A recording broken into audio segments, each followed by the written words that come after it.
Welcome in, everybody, to the DeFalco Files. I am Sin City Steve, filling in for Matt Michaels, and joining me, as always, the owner and creator of Future Stars of Wrestling here in Las Vegas, Mr. Joe DeFalco. Joe, how are you doing?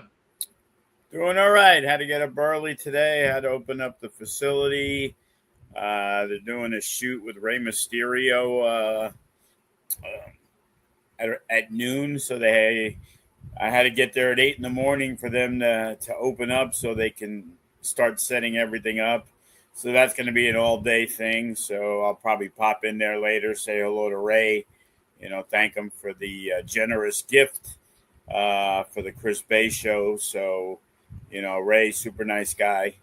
And, every time I've had any interactions with him, he's always been super cool. So, absolutely, and that holds true. Everybody that I've ever spoken with that's had the pleasure of meeting Ray or talking with him or anything of that nature, everybody's always said how great of a world class guy that he is. So yeah, that's a true testament, man. And it also goes to show, using the facility, Rey Mysterio, if it's if it's good for Ray, it's good for pretty much anybody. So if you're out there and if you're happen to listen to the show or watch the show, reach out to Joe DeFalco if you have any need for a venue, for a building. Yeah, even his douchebag son Dominic, used it to. If you go on Twitter, there's a whole bunch of stuff. He had some buddies came in, like I didn't realize they were just using it to roll around and just play on the, Dom is young. You know what I mean? It was like, I thought they had to film some stuff. It was just like a bunch of friends and his from San Diego who was just rolling around in the ring. So, we did a boxing, let's just say a entertainment style boxing thing on Friday. We got a birthday party for a 7-year-old tomorrow, and from 2 to 5, which is cool because what it's doing is it's giving some of our younger guys some work and some experience. So we got 3 matches. Dante King's going to wrestle Ricky Tenacious. The No Limits title is going to be on the line, at a birthday party. And, we have C4. He's going to be wrestling on the show. Colin Muldoon. So we're, Daniel Ismail, even Mondo Rock's getting a singles, actually a fatal 4-way with Johnny Royal. So, so, it's a good opportunity for 8 guys to get a match on a Thursday afternoon. So it only helps their experience. Absolutely, man. It just goes to show that, how in demand not just FSW is, but also the FSW arena too. And, I'll tell you what, man. We talked about it last week about the popularity and the mainstream that wrestling has become in Vegas just simply by having WrestleMania out here. I had a Zoom meeting with a major sports bar that has locations all over the United States and located on the Strip. And, we're talking about maybe doing some kind of wrestling stuff with them. So, they hit me up, and it's like, you never know, who wants to get involved. And now with WrestleMania happening in Vegas and the success and people realizing wrestling fans actually do have money, not everybody, but it's like everything in life, people want to look down on certain things because they don't like it. They don't understand it. They can't imagine, oh, I can't believe people would like that. And it's like, you go to a movie and you suspend belief all the time. I don't understand why this is any different. But I guess if you don't like it, you don't like it. So, but now we've learned that now people who may not be big fans of wrestling seemingly are okay with maybe putting some money out there because they see that they're going to get something back. And in the past, you know, man, it was definitely pulling teeth trying to get anybody to listen to why it might be good to have, you sponsor wrestling. So, it's good for us.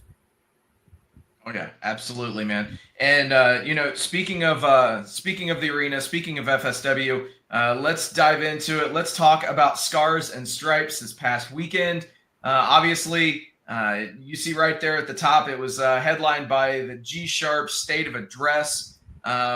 Joe, quite a bit of things, quite a few things happened as a result of the address. Take us through exactly what went down and the subsequent match that followed as a result.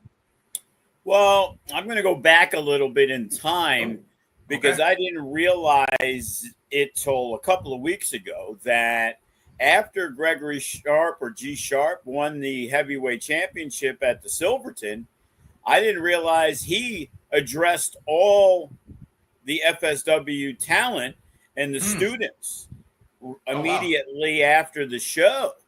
And I was trying to catch wind of it because I had just kind of heard about it. And, basically about how much time he's put in and really put over the championship and put over what hard work can accomplish. So, over the last couple of years, when Hyperstreak became Gregory Sharp, there was a chip on his shoulder. I'm gonna, again, everything is kind of based on real life and everything, and people don't understand that. And things aren't magically, oh man, that was good, that promo was excellent, and it's like, you know what, a lot of things are based off real life. And I'm gonna go back. I don't know if I've ever told this story, but it was pandemic time. Okay. So the school was pretty much closed. We opened it up here and there for some special classes and Lacey Ryan, and, she used the facility. But legitimately, for 3 months, we had to close the place down. So, we were fortunate. The landlords only charged us the cams, so we didn't have to come up with the whole nut, but then still not be able to run the business. And you didn't see too many people. And I remember walking in Smith's, and I think we had been doing some training here and there. And I had always put over a guy like Sharp. Oh, I wish more people could be like him, all this other stuff. And I always thought we had a really, really good relationship. And all of a sudden, I saw him at Smith's. And it was right by where the eggs are. I know exactly where it was. It was so weird. And I'm like, hey, where you been? And he stone-faced walked right past me and said, I've been busy. And he just kept fucking walking. And I'm looking around like, what the fuck? Is this like a rib? Like, I don't get it. And it's like, I've always put him over to everybody. Yeah. Long story short, Remy Marcel reached out to him, and we kind of had to sit down, and, grievances were aired, let's just say. Sometimes people feel they're being taken for granted.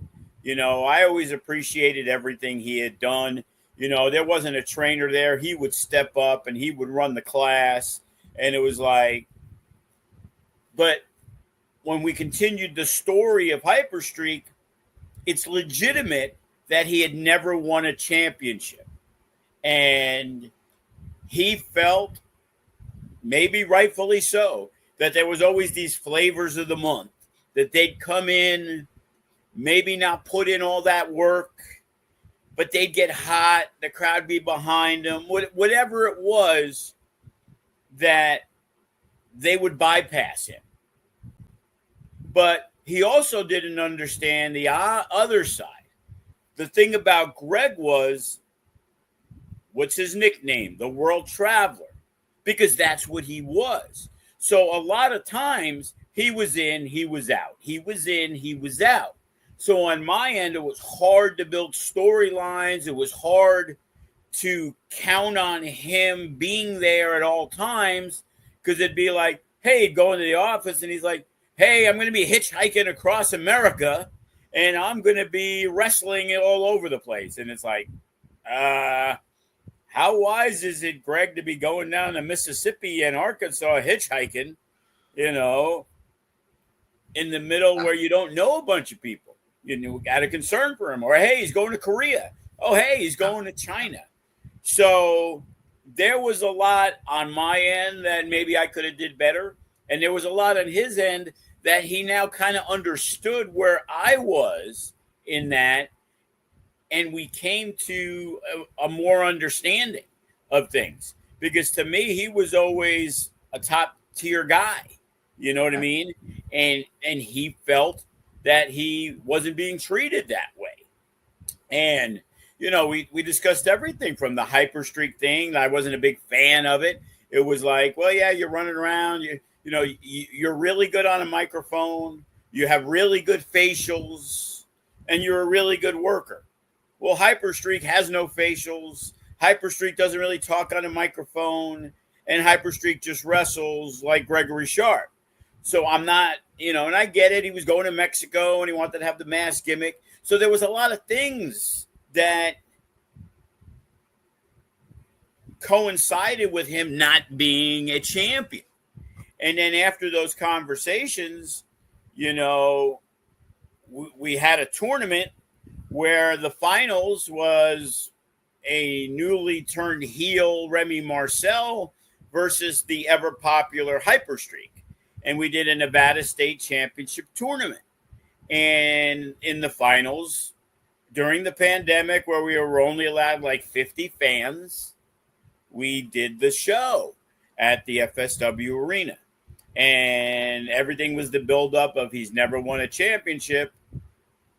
The boys in the back didn't know. The fans didn't know. Everybody just assumed with the way the story was going, Gregory Sharp's going to become the Nevada State champion. Right. And we had the match, and Remy all of a sudden starts pulling the fucking ring apart, and he's staring at me, and I'm like, what the fuck is this motherfucker doing? And the canvas, the canvas was off, the padding was off, and now he pile drives Gregory Sharp onto the plywood, and the crowd's cheering. The heel who's doing this to the babyface. Yeah. And that was the birth of what you now see in G Sharp. He lost. Crowd was stunned. Everybody was stunned. And then Gregory Sharp moved on. We went to finally opening up, and we did the show at Diversion, where it was the 2-night anniversary. He wrestled Jay Vidal, and they had a couple of matches. And Jay Vidal was hot as a firecracker. And Sharp won that match. And that's when the momentum started to swell, that literally a year later, Gregory Sharp is now wrestling Remy Marcel once again for the Nevada State Championship. And now Gregory Sharp is victorious and starts his run where many people felt that Gregory Sharp was the top wrestler in FSW. Now, did I have anything to do with it? I think so. I think everything came about based off that incident at Smith's. And now Gregory Sharp is going out there, and no different to Ice Williams and Danny Limelight. Danny Limelight feeling, hey, I'm the fucking champ. Well, Gregory Sharp's making it known, and he's always been a locker room leader type. And we come back, we have the show, and Scars and Stripes, no Ice Williams. Again, because he's involved with the WWE ID program. And Gregory Sharp is now the kingpin. And he has the State of the Address. And I was surprised at a lot of the things he said because he came across much more likable than he has when it's come to having wrestling matches. And he's a guy that, you know what, no nonsense. He's going to go out there and he's going to whoop your ass. And he gave an opportunity. You know, he was hoping for Ice Williams, but we had a discussion a few days before. We had no idea. I said, hey, Greg, you know, I get we're going to open the show. We're going to have your, you know, State of the Address. You're going to talk about Ice Williams, talk about survival of the fittest. But honestly, if you're going to be here, I would much rather you also have a match. And he was under, you know, agreement. And we were looking, and I'm like, you know, unfortunately, we're a little light on this show. Arizona's all booked up. We don't got anybody from Arizona. We don't got anybody from California. We're homegrown. Like, I'm figuring out, you know, the last day we found out Andrew Delgado was available. So it was like, hey, you know, here we need a good match. And Greg was actually disappointed at first because he was like, oh, I didn't know Andy was going to be available. I would have liked to have wrestled him. So then we were looking down the roster, and he was at Future Shock, and he saw Jaden Cole, and he went out of his way to put him over. And a lot of people feel that, hey, here's a guy, you know, Jaden Cole, some people say looks like a young Kenny King. Yeah. And I see it. But here's a guy who put in the work. He disappeared for a little bit, but then he's come back 150%. Hey, people are telling me I think he might be ready for nobody actually told me. And we at WrestleMania had the Gabe Sapolsky seminar tryout, and him and this guy Jazir, another guy who's been in and out. He's had less experience than Jaden Cole, asked me about signing up for the seminar. I'm like, okay, well, it's $99, blah, blah, blah, blah, blah. You guys haven't had a match, but generally you guys are going to get a practice match. Well, him and Jazir, it was only 3-minute matches. But those 3 minutes was like, bro, you're ready to have a match at Future Shock. And put him in with Watson, and he did a really, really good job. So there's a lot of young guys in FSW, but Greg felt that Jaden Cole has it. He sees him at training. He sees him putting in the effort. You know, in most cases, you can always look at somebody and find something that they're not doing, which they should. Be around to help. Taking that extra minute to maybe do something instead of taking that extra minute to not do something. You know what I mean? And so we went with Gregory Sharp versus Jaden Cole in the main event. And, you know, for a smaller show, for a show that didn't have, you know, all the big name FSW crew there. And again, it's crazy because, you know, you see the initial people buying the tickets and it's like, by the last 4 or 5 days beforehand, it's like, oh boy, nobody's going to be here again. It's going to be light as fuck. Jesus. Then Tuesday hits, and there's more tickets Wednesday, and then nothing Thursday. And it was like, oh. And then all of a sudden Friday, and then early Saturday, a bunch of tickets get sold. And then you open the doors, and all of a sudden there's a bunch of people. And Dave Mazzani comes through. Hey, I got some tickets. And Jaden Cole doesn't know what he's going to be doing yet, or his friends and family. And all of a sudden he sells, 15 tickets, 12 tickets. And now all of a sudden we got a pretty busy, packed FSW arena for what turns out to be a very, very solid show.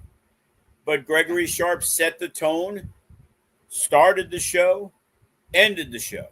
Whether it made Triller or not at the end, he got on the mic after the match and, wow, thanking everybody for coming, let everybody know what's coming up. And it's like, it seems like, man, he's really taking pride in becoming the FSW heavyweight champion, which he should. And it is something that isn't just given away. I can count on one finger the one time we did that as part of the storyline. And it isn't any secret, when Young Boy won the title, because it was to set up Cross and Hammerstone. Another Remy idea. What do you think if we... And it was perfectly done. Let Hammerstone know, and the crowd loved it. But that belt was had for, a week or two. It was probably 2 weeks from into the next show. But it was telling a story. But anybody who's held the belt, he's held it, and he's earned it. Yes. Because, the biggest misconception, and I was the first one to tell you, yeah, well, nobody won the belt. They were given the belt. No, they earned the belt. They won it in a different way. They were deserving of being the top person in the company by their hard work, their loyalty, their dedication. Cross would go to every promotion he could with that FSW belt and preach FSW. And the people who did get the belt were always guys that, obviously not Matt Hardy, but people that were on the rise that if you look at them, they've all had a much bigger end than where they were when they won the FSW title. Most people didn't peak winning the FSW title. That was the start of what they had in store for the rest of their wrestling career or their next, few years. So winning the championship is a very, very special thing. There's people that I swore, they'll never be a fucking champ. But opinions change. People grow. People learn from their mistakes and all that. Gregory Sharp is kind of the epitome of modern day wrestling now. Because back in the day, nobody was pounding the pavement for 10, 12 years and then finally getting signed by WWE. We talk about how it happened with Ryan Taylor and Bateman going to Ring of Honor and LA Knight. We used him in 2009. And in 2016, nobody still knew who he was. Brian Cage, all these guys. Later on, Chris Bay, in a couple of years, he gets signed by TNA. But if it wasn't for Lucha Underground, how long would it have taken anybody to know who Brian Cage was? Lucha Underground was what? 2015, 16, 17? Brian Cage, when I used him in 2009, was already been released from WWE Developmental. So all these guys, look at the Ring of Honor guys you got signed. Timothy Thatcher later on. All these guys were in their mid-30s. Jacob Austin Young pounding the pavement for years. All of a sudden now he's a mainstay. Like, you have to be over ready. Royce and Jarrell, they get to New Japan. Tito Escondido. Here's a guy, I love this guy. And it was wow, he's never catching the break. And then all of a sudden, in his mid-30s, tail end of his mid-30s, a Che Cabrera, who we used at the old school 12 years ago, thought, wow, this guy's excellent. But it took forever. So Gregory Sharp, same thing. He got on New Japan. He got when New Japan ran in Vegas. Yeah. And it's like these guys, Gregory Sharp was at our school at 19 years of age. Now he's in his, early 30s. Because he's been doing it like 13 years. And it wasn't year 6 that it was the biggest year of his career. It's year 13. Look at Cody. Look at Remy. Those guys, best shape of their lives at, 35, 36. And they can still go with the best of them. It's really changed the dynamic of wrestling now. That, you still got Bodie at 18 who's been all over the West Coast for a couple years at only 18. And Ice Williams is, in his early 20s. And Jaden Cole. And look at all these. And Colin Muldoon's just 18 years of age. So, it's crazy. Brittany Brooks is just 20. So now there's 18 to 45.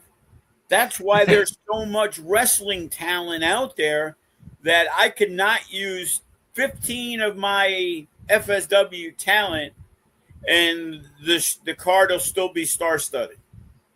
Yeah. Because there's that many good people. Absolutely, man. That's a true testament. Bateman wasn't on the show. Jay Vidal wasn't on the show. Matt Vandegrift's hurt. Danny Limelight not on the show. Taking a break. Brittany Brooks not on the show. Gypsy Mac not on the show. Bodie not on the show. Duke Lawrence not on the show. Saturn of Desire not on the show. Class in Reno not on the show. Clutch ain't on the show. Sugar Brown dying to come back. It's trying to find the spot for Sugar Brown. Go anywhere else, Sugar Brown's a top 10 guy. Yeah, very easily. And, I harp on it all the time, but it's the truth. That's why people are knocking on our door. Because it don't matter who you put in there. Andy Delgado, tremendous wrestler. Yeah. Maneuvering, trying to get spots, whatever it is. For all these guys, Braxton not on the show. Ice not on the show. Watson not on the show. And then you got the younger guys, Demir not on the show. Davion got on the show and Adrian Rain got on the show. And then, hey, all of a sudden, a new guy comes to Vegas and you see who he is. Wow, Luke Curtis. Wow, great addition to the roster. Got to find a spot for him. Oh, yeah. Oh, shit, yeah, his girlfriend works at AEW. She's got a signed contract. She's looking to work at FSW. Of course I got to get her on the show. Oh, yeah. So, hey, we're going to do a women's show. Hey, we got Future Shock the 12th. Hey, we got Moment of Truth. Moment of Truth loaded. Yeah. Everybody's on that show. I don't know how I'm going to only do 8 matches. Sharp's on the show. Nevada State Champ's on the show. Duke. We got Hero Lou's back. He wrestled tremendous. Great to have him back. I don't know if he's Song Lu or the Samoan Hero. he was the Samoan hero, but he's the Samoan Goblin, and he's Son Lu. I don't know what's going on with that dude, But wow, who's available for all this stuff? Jay Vidal's on the Moment of Truth. Bateman's on the Moment of Truth.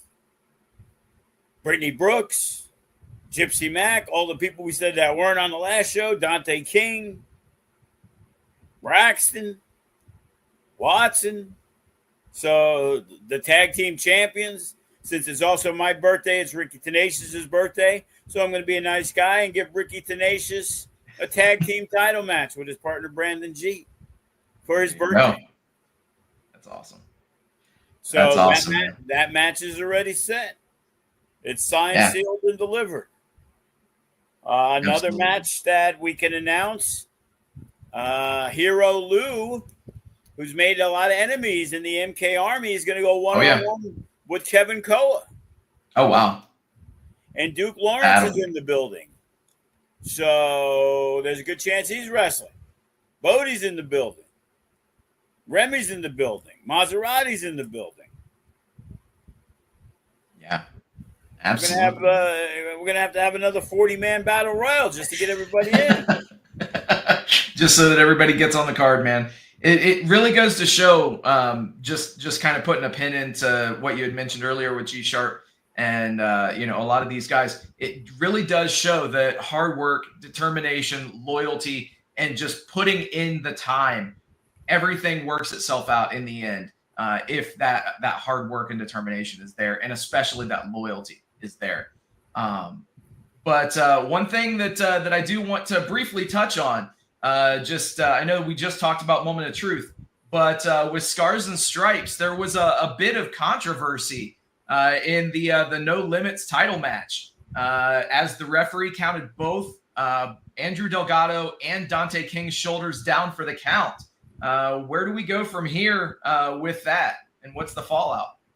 Well, I'll tell you, it is definitely interesting. Survival of the fittest is coming up, so the mind's always racing.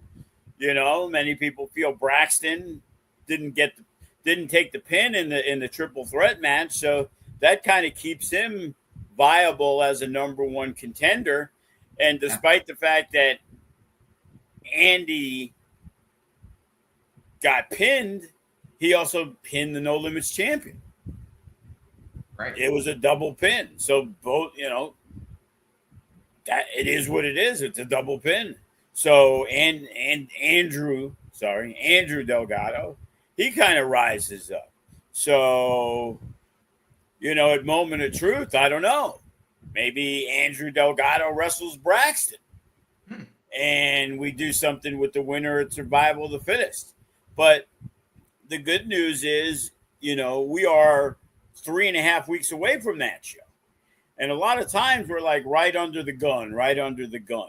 But after the anniversary, everything had to be kind of set. Good news, the Silverton has given us the okay. We're good to go for August 17th. We were a little worried that we had to try to scramble for a venue. So that's going to be set. So we have Future Shock, we got Moment of Truth, and we got Survival of the Fittest. So, we got 3 shows coming up. At the Future Shock, Bodie's going to be defending again in an open challenge for the Future Legends Championship. So, we're going to be busy. Suavecito's not normally on a Future Shock. But because they're so busy, that was the only show I can get them on this month. So I'm like, you know what? It's going to be our first show on Title Match Network. And even though it's a smaller family and friend show, we want to show out. So if we can add, a couple of mainstays and top talents, we want as many people as we can watching that and, show our worth to another company that we're doing business, because if I'm not mistaken, I believe we're still in June. Oh no, we're in July, and I guess I better check the bank account because I didn't notice this weekend.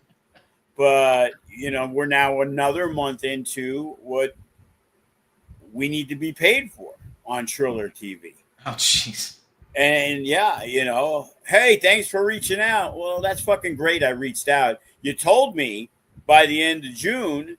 Oh no, sorry. You said you'll be paid in June. Well, now we're in July and I haven't even gotten a confirmation of when.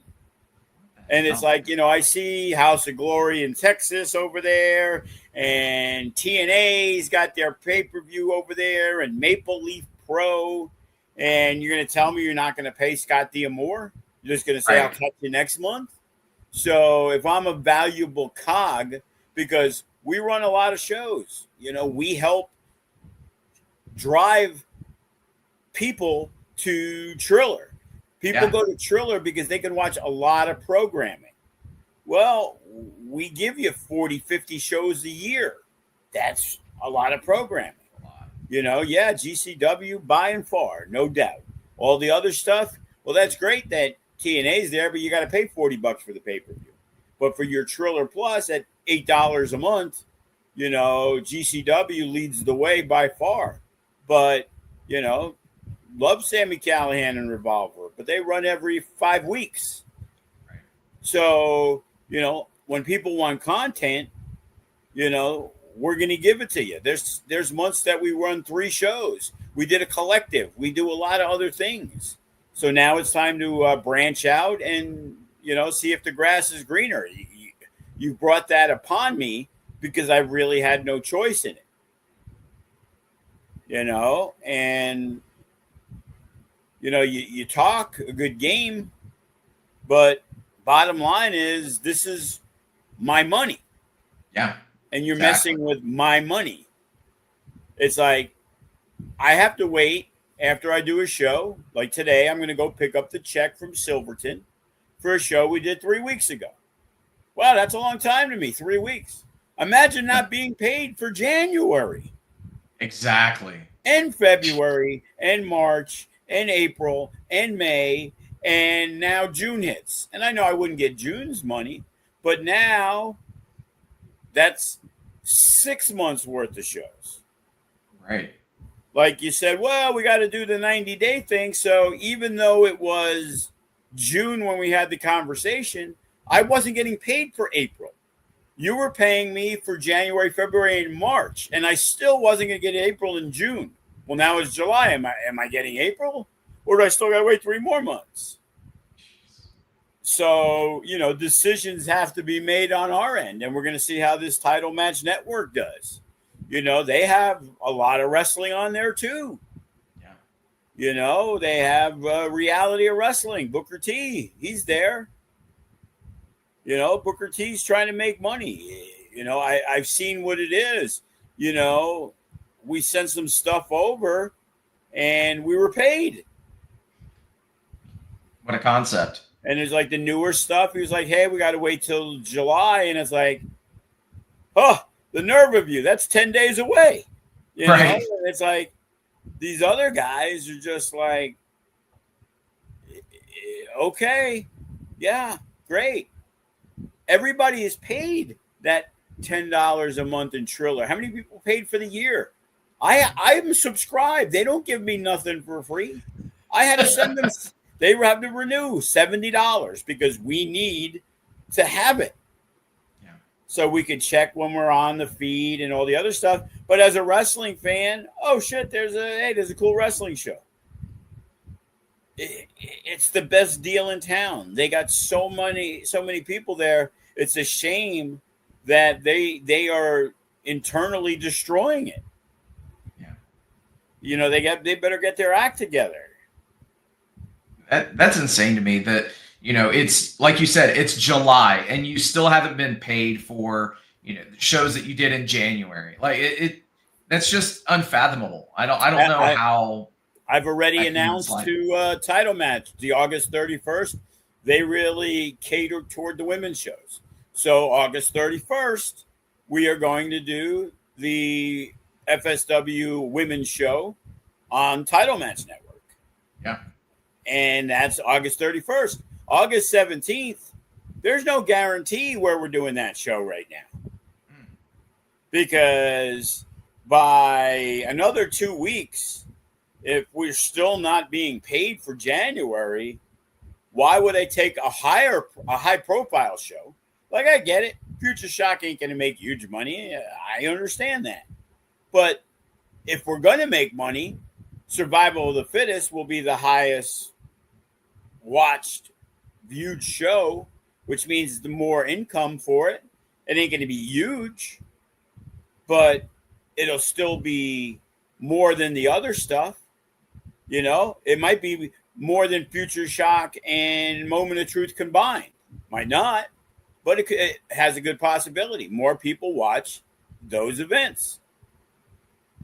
That's the thing. It's perceived. The anniversary show drew probably more than Future Shock and Scars and Stripes combined. Yeah. So if we're going to go on that end, well, what are they offering? Well, maybe get paid sometime in the next 6 months, because if we run the show in August, for example, it's already a guarantee that August 31st starts day one, basically. So even though the show's on the 17th. So now we're talking 90 days. So that's September, October. That's November 30th, when minimum I would be paid for the August show. While I could do it at the other place, and according to what they say, if you do a live stream, you get paid that day. Wow. But, you know, but there's also the difference. You're taking the shot, hey, this flat fee is all you're going to get. But is this flat fee more than the culmination of everything else? Right. And that's what you have to weigh. And it's looking at the numbers. And that's when it's strategically placed, because there's certain values. Now, for the WrestleMania stuff, or especially the Chris Bay stuff, boy, what he would have paid me for the single viewing of the Chris Bay, oh wow, would have been horrible compared to what the Triller cut is, because that is basically a national wrestling show broadcast. And they said it's one of the biggest shows that they've had. Now, that's not, unfortunately for us, the norm. You know, we're not at that level, you know, and it's understandable. So again, it's weighing everything out. But I'm also good on, you know what, when you give me your word, because my word is my word, and when I tell you something, I ain't going against my word. Yeah. And if I tell you something and find out it's, man, that was a bad deal on my part, well, too fucking bad. I made the deal. You know? Like, I know I undercharged for the Mania stuff. And we're going to adjust a little bit on upcoming. But you know what? I already told the people that rented the arena last year, they're going to get a little bump, but they're not going to pay the same price as somebody who didn't do it before. I'm not going to jump them 25%, which is what we're charging a little bit more. So $2,500. Well, I can rent a ring for $1,500 for one show. So you're getting the ring and the venue and the facility and the equipment and all that other stuff. So, you know, $2,500 is a steal, because you can go to Meet Las Vegas and the space and all that, and they're going to charge you $5,000 or $6,000, and you got no ring, and you have at Meet Las Vegas, you're going to have the overhead lights that you just hit you hit your regular light switch. So if you want any decent lighting, you have to bring in trusses, and you have to spend money on that.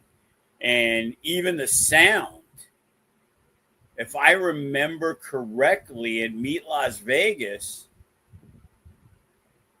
I thought we provided the sound for them. I'm not 100% positive. Or they charged like $500 extra.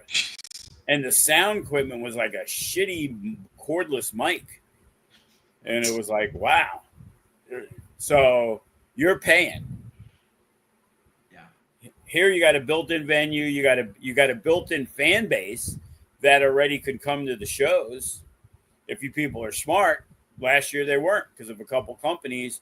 They wanted to do their own thing, and instead of doing a one day pass or doing an all-inclusive pass, and maybe you wouldn't have 70 out of 100 empty seats in the bleachers because maybe the regular fans, because you were trying to get $30 for a GA, instead you got $0 for that GA. Exactly.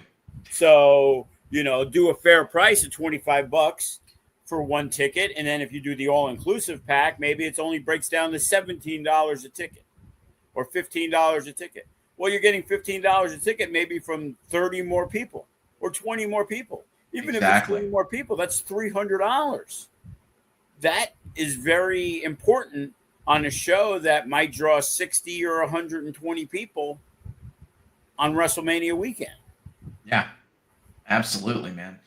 And you hit the nail right there on the head. I mean, obviously, work with what is available, and any amount of money for those bleacher seats is better than not having anything at all. So it just comes down to making smart business decisions. That's truly what it is thinking forward and getting everything in line. So, Demand Lucha, okay, and they had a good card. And, the main match, I believe, was supposed to be like Gringo Loco and Jack Cartwheel. Two guys I love. Gringo Loco is fucking great. Oh, he's awesome. But you're trying to charge $60, $75 for front row, and you want general admission, I think was $50 or $49.95. Right. And by the time the show started, the 2 days before the show, you were offering GAs for $20. Well, there's 9 million things to do. How many more people could you have had if you started it at $20 because they liked the card?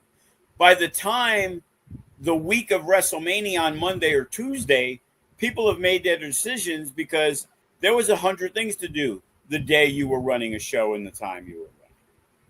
Yeah. And they did okay, but they didn't do nearly as well as the Ase Wrestling did, or the Texas Wrestling Cartel, who were running at 2 p.m.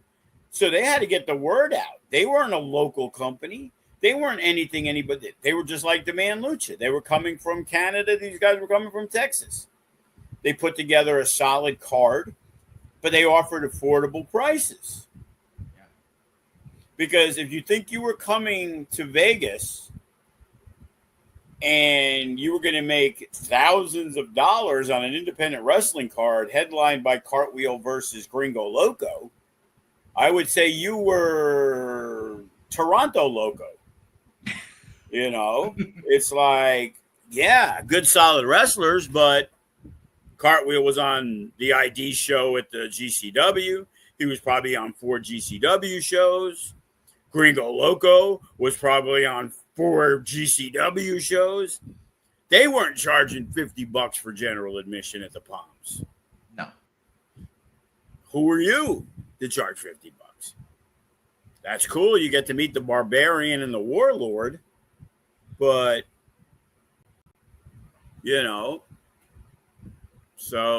hopefully, and I learned how things were done. So I've been offering my advice. D'Lo Brown hit me up. He works a lot with Rocky Mountain Pro in Colorado, and they're contemplating doing something Mania weekend. And it's like, the price is the price. Sorry, D'Lo, love you, but there's a lot of people I'm friendly with. But that's the day. You better have a budget for it. Yeah. And if they can't afford X amount of dollars and don't want to do it at our facility, let them know that it's going to cost them at least twice as much to go through some other thing. Try to get in GCW's collective for only 3 times the amount I'm charging. Yeah, good luck with that. But look at those shows, and they had that they're GCW dominated. If you look at all the shows, even though it was the collective, it was GCW run Bloodsport, GCW run Joey Janela's show, GCW working with the Japanese company. I believe there was 10 shows, and 6 or 7 of the 10 were GCW affiliated. So there was joint shows, GCW brand name shows, and then there was a Defy show and a couple others. But it was dominated by GCW. If you look a couple years ago, there was Bloodsport, there was Joey Janela, but the rest was all different companies from all over. So, they dominated the amount of shows on there, because for the other companies like Defy, they were able to put out the numbers because they were through Ticketmaster. So you saw the numbers. And, a couple days before the show, they had 400 tickets out. Now, in the wrestling business, 400 tickets, most times they aren't all sold. If 400 tickets are out, you're hoping 300 are sold. Yeah. Now, that's a big arena. You have a big budget, and you're paying for the room in conjunction with GCW, so you're paying the rental fee. And I know for a fact that the Palms is very, very steep. Yeah, it ain't cheap. So yeah, I can't imagine what it would cost to do a show there if you were renting to be part of the collective. Dude, yeah, I couldn't imagine that. That's insane. But I heard numbers like $35,000, and I heard that. Holy shit! I heard that per day for the Palms. Wow, that was what I heard TNA was paying. So TNA had the venue for a couple days. Yeah. But how many people had to be on staff? Because GCW ran shows the entire time. So there was a bar staff that had to be there 12 hours a day. The lighting people, 12 hours a day. The sound people, 12 hours a day. The ushers, 12 hours a day.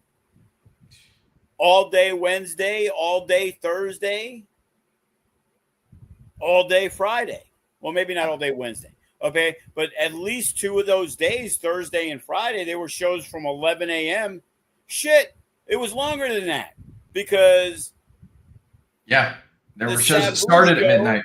Yeah. There was stuff that was ending at 4 in the morning. The clusterfuck battle royal, supposedly, Jay Vidal was telling me about. It was like, because we had something the next day. And Bodie, they were exhausted because they didn't get out of there till 4 or 5 in the morning. Well, you know how much staff is there? Yeah. So, oof. It's insane, man. Yeah. I know that when I looked at things this past Mania, on Friday at like 2:00 in the afternoon, there were, no joke, 7 different shows going on concurrently, which I've done the Mania crawl. This was my 11th time, and I cannot remember a time in any of the Manias that I've ever attended where there have been that many shows going on at the same time in the same city, and it was insane. Yeah, all of a sudden show popped up, and then another show popped up, and it was like, man, I don't even know where some of these places were. And then it was like one of our old wrestlers, students, whatever, puts out a post, and I jokingly wrote, because it was like right across from Terrible Herbster gas station. Yeah, it was at the gas station. I'm like, so that's the venue? He goes, yeah, it's in the dirt lot next to it. Like, did somebody have to rent out the dirt lot to run a shitty wrestling show? And even Rikishi's downtown. Now, he came in the game late, and I was told from people that were there that wrestled that there was nobody there. And That's the thing. We went to the very first Knox Pro show on Thursday at 2 o'clock in the afternoon, and I can definitely agree with that. Not too many people were there at that time. I do have to say that venue that they had for all of their shows that week, it was a pretty dope venue. The way that they had everything set up. So hopefully, was it outside at the downtown event center?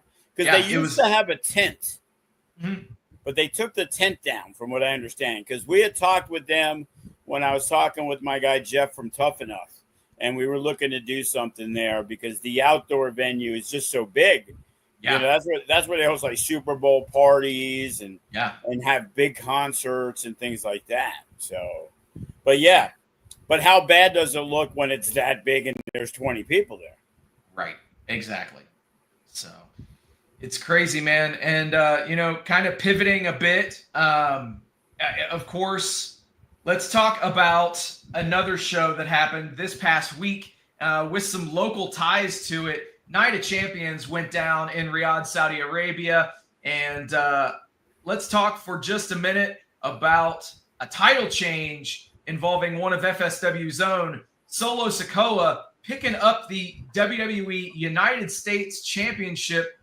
He had some help from JC Mateo, also Tama Tonga, and you love to see it, man. All the Tongas. Solo's got himself a new bloodline, man. You gotta love it. Yeah, for a while, it seemed like when Jacob Fatu started rising, it looked like Solo Sikoa was plummeting.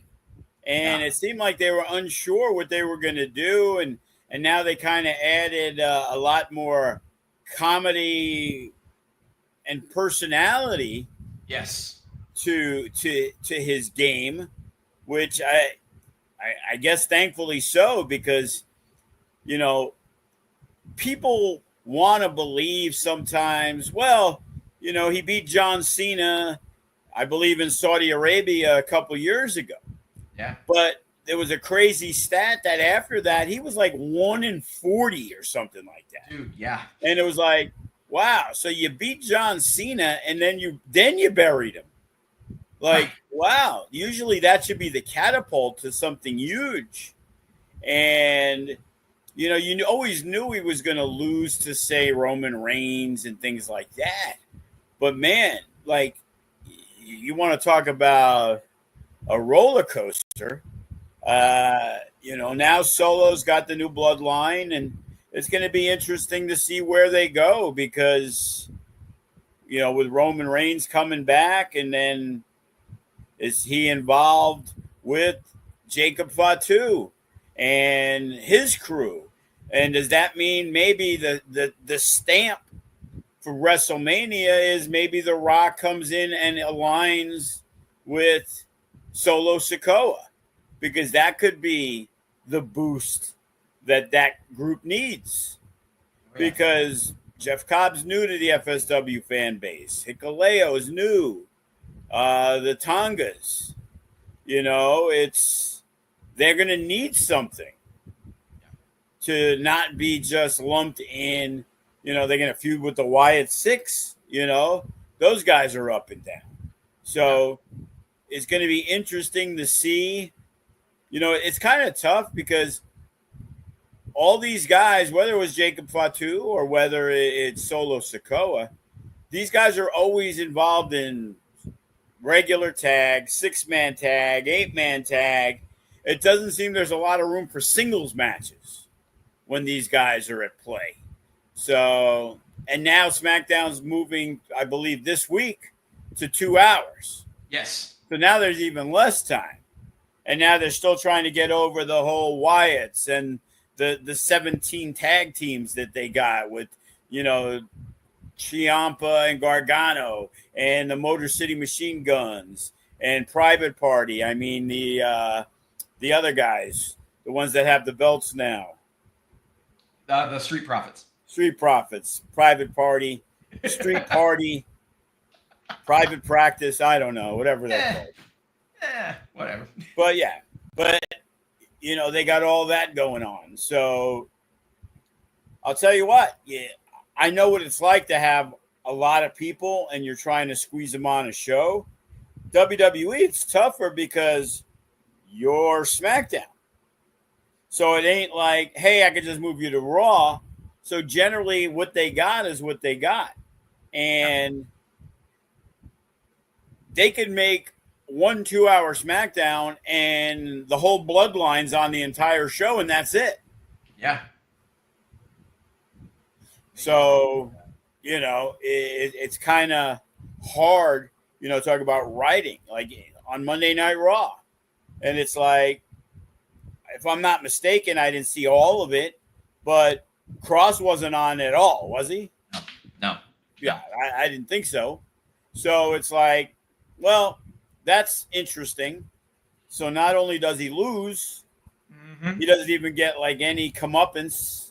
Yeah, he gets no love. And, obviously, as you had mentioned, Sami Zayn picked up the win over Karrion Kross at Night of Champions. And the thing that really came out of this match, though, was something very, very telling.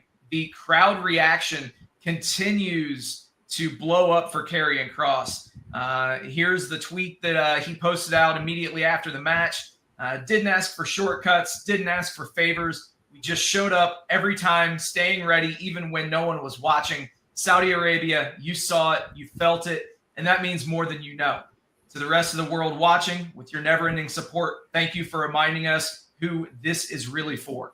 So, yeah, obviously the fans, the WWE Universe continue their love for Karrion Kross, but for some reason, it just doesn't translate to the booking team. But I do have to say, though, he does have, 2 new shirts on WWE Shop. So maybe that's a sign of things to come. Yeah, it's a weird situation. Do you mass produce new T-shirts for a guy whose contract is expiring and you don't plan on signing him? You know what I mean? But it's like, what do you do with a guy whose contract's expiring that's getting over, but you're not going to re-sign him? Usually you keep him off television. Right. So pull him down. So in one breath, you can look at it and say, well, yeah, there's no way they're signing this guy because, look, they finally gave him one match, and that was because of a supposed injury to Dominic Mysterio. So Don't act like, let's say, hey, we're putting the card together, and that was the third match signed. It was like, oh, Dominic can't make it, so we're going to make that the match. So they added him at the last minute. Sami Zayn, I guess, is a hero in Saudi Arabia. They want to have the feel-good moment, so he beats Kross. But what's the concept of beating Kross? So after everything he did, the only storyline I could see from that would be, you know what? Sami Zayn takes to heart what Kross told him, and then he joins the dark side with Kross. But I also said, well, he helps Logan Paul win the heavyweight title and aligns with him. Or all the shit he's talking to Logan Paul, he will not allow Logan Paul to become the heavyweight champion, so he fucks him in the match. Yep. And he becomes a bigger baby face because the guy they hate should have won the title, but they didn't because of Kross, which makes Logan Paul have to go to Kross. Well, none of that happened either. Right. So you would think that they would have better things in mind for somebody that really does and has shown creative genius all throughout his wrestling career. I mean, if you look at obviously the stuff that was done here locally, if you look at the stuff that was done in TNA, obviously Kross has had quite a bit of buzzworthy moments throughout his career in terms of promos, in terms of building that character. The New Day stuff, like they didn't, that was the catapult, and it was like all of a sudden those guys got involved with other people. And it was like he was just a stopgap. And it's like everybody kind of sees it, scratches their head, and like, man, that's kind of weird. Like the Sami Zayn thing. They've gone to it, went back away from it, back to it again, away from it again, back to it again. And it's like, you know, it's kind of like, wow, people would be shitting all over WWE if what they've seen over the weekend with LA Knight never led to a match with Seth Rollins. Guess what? Now they added the match to Saturday night main events because you're showing us that this has to lead to a match. Yeah. Everything with Cross was like, oh, okay, now they just moved on. The Mysterio stuff. And he did stuff with Ray. And just moved on. Yeah. AJ Styles. And then he let AJ Styles win. He puts his hand behind the back. Creative, it's great. But if you look at it as, you know, and you put it in a puzzle book, it's like the ending of The Sopranos. Yeah. It's like it's this is the only storyline. Like he's the only person that's been involved in like 20 of these things. Not like one or two, like 20 of these things. They start this thing and just abruptly cut. Yeah. And you know, even Triple H and Katie Vick had an ending. Right. The thing that gets me is, so obviously his T-shirt that initially blew up on WWE Shop featured a marionette hand as if to signify that he was pulling the strings. So obviously they printed merch for that. They planted all the seeds, and then absolutely no follow-up across the board with any of it. It's really puzzling, man. I don't get the lack of follow-up on any of that stuff concerning Cross. Yeah, you know, and again, everybody here in Vegas, it's crazy, but everybody in Vegas is so into everything Kevin. You know, it's like everything is followed, everything is commented on. I can go to a post about something that has nothing to do with Facebook for Vegas or anything to do with wrestling, and you'll see all these comments from people you know personally because they come to FSW shows in regards to Cross. Yeah. And it's mind-boggling to me. It's like, but it's also mind-boggling at looking at the stuff he posts on Twitter and, wow, WWE is okay with that? Or when he did the video where Kevin Sullivan was not only the father, he was his father. Mm-hmm. And they did the thing, and it was like, here's a guy who doesn't work for WWE and Kevin Sullivan, and this has nothing to do with anything to do with his WWE character, but they're presenting it as the WWE wrestler. And I'm like, wow, that is a lot of freedom that they're giving him. And again, even with that, no follow-up. No. The Killer Cross, you're going to see the Killer back. No follow-up. You know, they gave him his entrance. That was cool. That's a step in the right direction. But it's like, you know, I understand it when another FSW guy, LA Knight, first started getting love, and it was like, oh, he's got to win Money in the Bank. Wasn't even in it. You know, oh, he's got to win this. Didn't win it. And it was like, oh, they're toying with you. You know, they're throwing it out there. They're reeling you in. They're sucking you in. But then eventually, LA Knight got the comeuppance. Yep. Because that's what you want to see with the babyface. That's what you want to see with Jey Uso, a guy I don't believe should have been the heavyweight champion. But because I come from a place where the $1 Million Man was never a heavyweight champion. Jake the Snake Roberts was never a heavyweight champion. Ravishing Rick Rude was never a heavyweight champion. Mr. Perfect. Mr. Perfect was never a heavyweight champion. Yeah. Ricky Steamboat in WWE was never presented as a guy who could be a heavyweight champion. Correct. But you look at those guys, and those guys, they're the cream of the crop, and they couldn't be heavyweight champion. And nowadays, Logan Paul could be a heavyweight champion.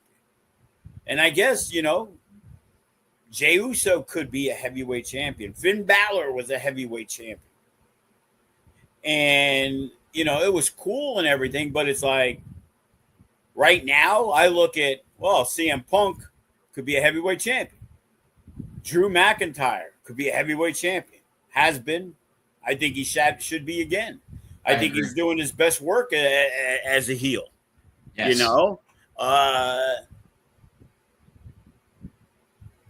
LA Knight, love LA Knight, but I don't see him as the heavyweight champion.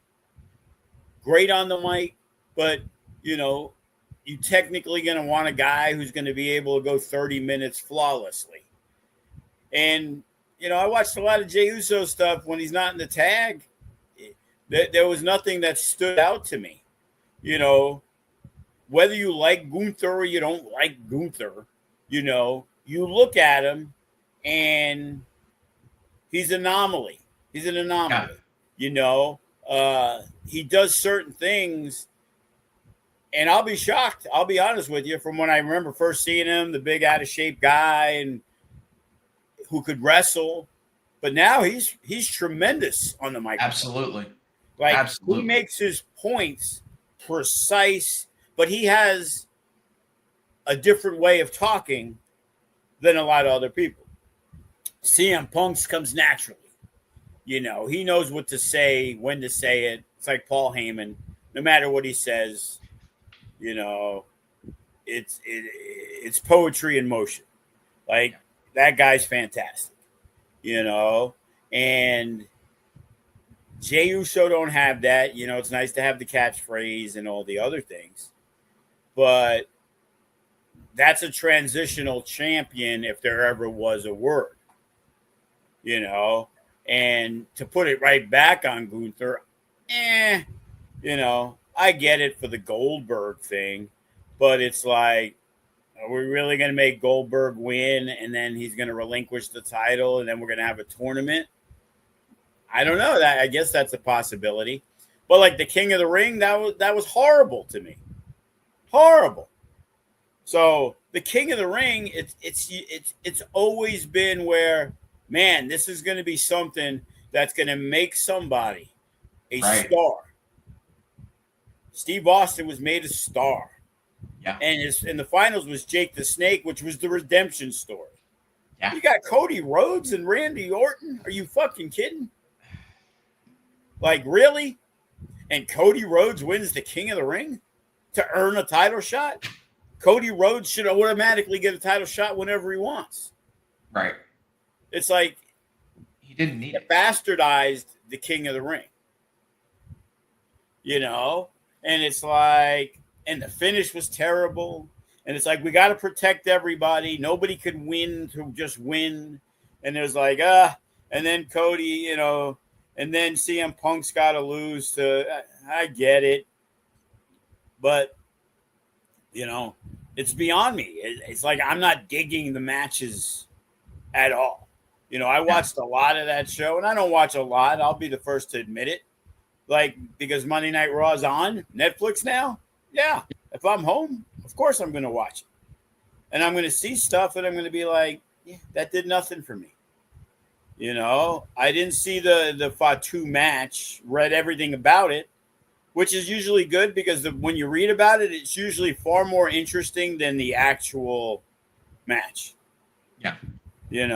And, I watched, I came in, I think I probably watched from about 30 minutes in, and I watched, at least half the show. And I'm trying to think in my mind what I saw. And it was kind of mishmashy. It was like, it was Cody Rhodes. I'm thinking Cena. I'm thinking Punk. And it's like, oh, no, that was Orton. And it was just like all weird. And, all of a sudden Orton's got a conscience and he's not going to win the match and punt kick Cody, and then he gets hit, Right. and loses. Yet earlier in the match, he got hit with like 2 crossroads and he kicked out. And it's just like, all right, we're 8 minutes in and we got 13 false finishes already. Like, the match wasn't going to end. No. And again, they're also, as I have to always remember, that they're not booking for me. Right. They're booking for a different demographic. Like, yeah, Cody is right. His babyface shelf life is over. Yeah. But it isn't over. It's over to me. It's over to people who've been watching wrestling for 30 years. He's boring. Yep. That turn needs to happen. Cody Rhodes was boring as the narcissist Cody Rhodes when he was the fake Lex Luger. He was boring in Evolution. I've never been a big fan of Cody Rhodes. I get the people love him when he came back and all that other stuff, and the story was great. And I thought it was magnificent that they made him lose the first Mania match. But by the time the second one was there, it was like, who cares? And it's like, he's going to win the title to do what? Like, put it on somebody fresh. Like, turn heel and join The Rock, who then disappears himself. That has to be the course for SummerSlam, man. I wouldn't be surprised if we ended up seeing a double turn at SummerSlam with Cody going heel, aligning with The Rock, and then Cena going baby just to finish up his career. Because let's be real, man, no one wants to boo John Cena on the way out. And then CM Punk can beat Cody Rhodes as the baby face, and everybody's happy. Exactly. And then you could have CM Punk versus The Rock, or CM Punk. They're talking about Steve Austin at WrestleMania 42 or whatever. It's like, but we always used to joke, and it's a soap opera, but man, it was not a soap opera compared to what it is now. Yeah. Now it's just like, it's just roll your eyes. Not interesting. Yeah. But as we begin to wrap, let's talk about something that definitely will be interesting, and obviously coming up very, very soon. We got FSW Moment of Truth, Saturday, July 26th, 7 p.m. coming to you live from the FSW Arena. And you can see it on Triller. Joe isn't going to get paid on it for 6-8 months, maybe longer, but you might be able to watch it on there. And then just a couple of weeks later, we got the Joe DeFalco birthday show. That is the Joe DeFalco birthday show on the 26th. But even before then, we got Future Shock on July the 12th. So, things never stop. 5 o'clock start. Yeah, 5 o'clock start. You got Bodie Young Prodigy defending the Future Legends title. The Suavecitos. It's probably been a really long time since the Suavecitos has appeared on Future Shock. Yeah, it's been a long time. So, Jaden Cole will be on there. Colin Muldoon, Johnny Royal. So it's going to be interesting to see. I know a lot of talent in the back was not too happy about Gregory Sharp calling on Jaden Cole to get that championship match, where a lot of these younger talents have plied their trade on Future Shock looking for that opportunity, and a guy who's only had one singles match got it over them. So I know they feel very slighted. And I've had a lot of requests for people who magically want to wrestle Jaden Cole.